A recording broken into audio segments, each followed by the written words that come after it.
Hey guys, welcome back to Fab's Journey.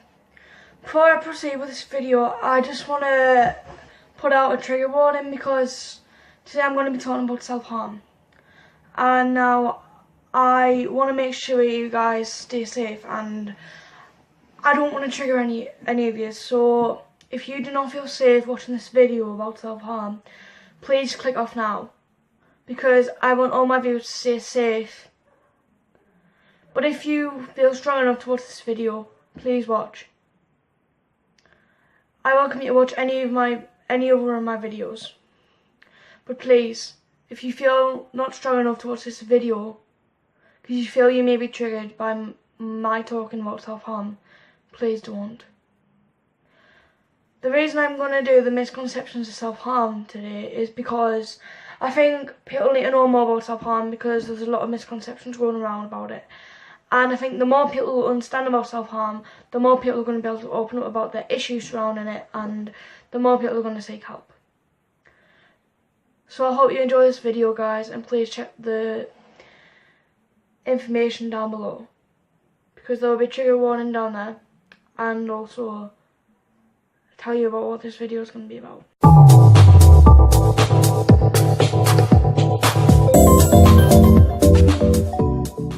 Self-harm is not the same as a suicide attempt.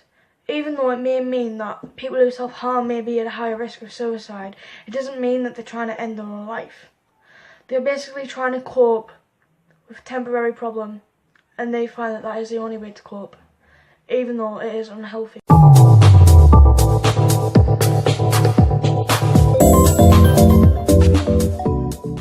Harm can affect anyone from any part of life, any social class, any gender, so it is not just teenage girls that self-harm.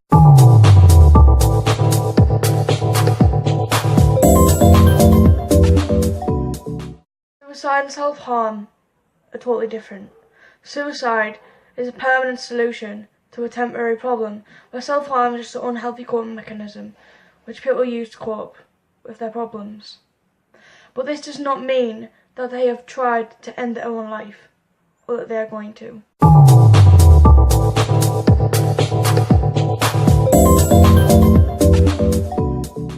the time, it isn't obvious that someone is self-harming, because the person may do anything to cover it up, because they may feel ashamed of their behaviour.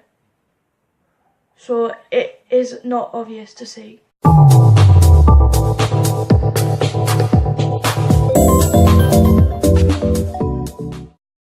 Is probably the most common known form of self-harm, but there are other types.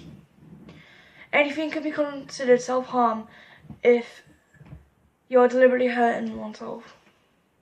So if you're deliberately hurting yourself, that's considered self-harm.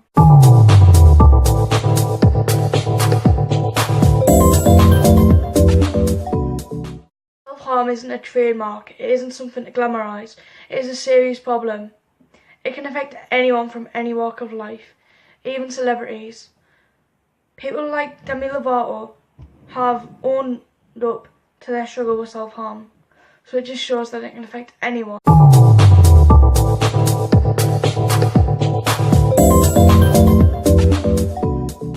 Self-harm is not always a cry for help. Most who self-harm feel ashamed of their behaviour, so they do not seek attention. But sometimes it is a cry for help, because some people who self-harm do not have a good support network, and they need the support, so they speak out about it.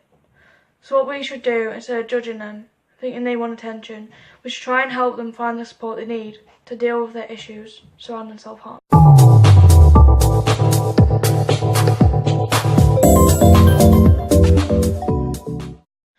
People who self-harm do not enjoy the pain, but it gives them a way to feel. Maybe after feeling numb for so long, they finally feel something. But that is just some people. And that is probably the thing for most of the cases.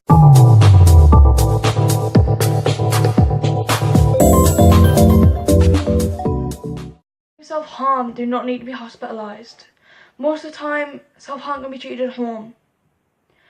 Sometimes people need to get treatment in hospital because the self-harm cannot be treated at home, but that does not mean they need to be hospitalised.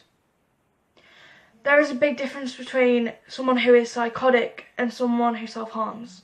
Someone who is psychotic is not in reality, and it is something that is all of the time or happens frequently. And someone who self-harms is somebody who deliberately hurts themselves as a way to cope with a temporary problem.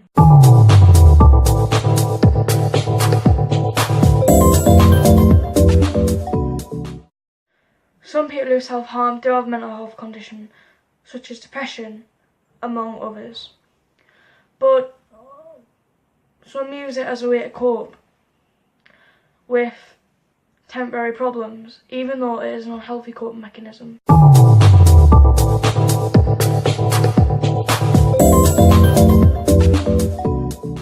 No matter how serious the wound, it is still a problem because the person is still harming themselves as a way to cope, and it isn't healthy. So they need support.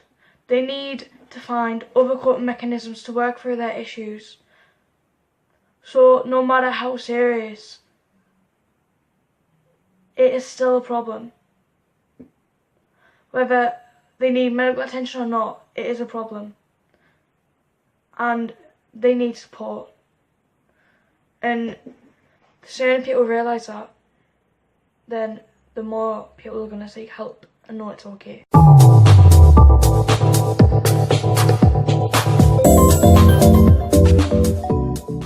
Self-harm isn't just a phase, and it can affect anybody from any walk of life, not just teenagers. It can take therapy and years to recover from, and even after recovery, people can still get urged to self-harm. So it may never fully go away. It may always leave its mark.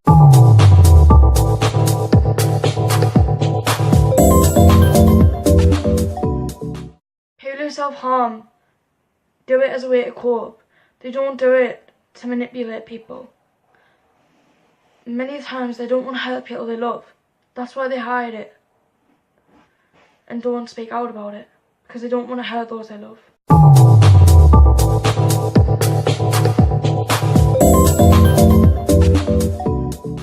This is not the only reason someone will self-harm. The reason someone self-harms is totally unique to that person.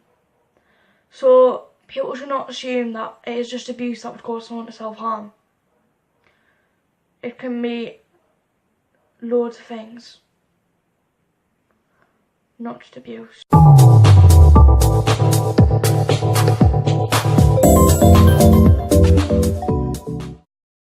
Self-harm is a way to cope with a temporary problem, and it isn't an enjoyable experience. People who self-harm will probably try anything to not go there, but they may find it as the only way that's most effective to cope, even though it is unhealthy. Thanks for watching my misconceptions of self-harm, guys. I hope this helped you understand a lot more about self-harm, and I hope that if you yourself struggle with self-harm or someone you know, you can help them, or you can go and seek the help and know that it's okay to open up and talk about your struggles. And I'll be linking some websites down below to give you more information about self-harm and things that can help. Please like, comment and subscribe. Thanks for watching, guys. I'll see you soon.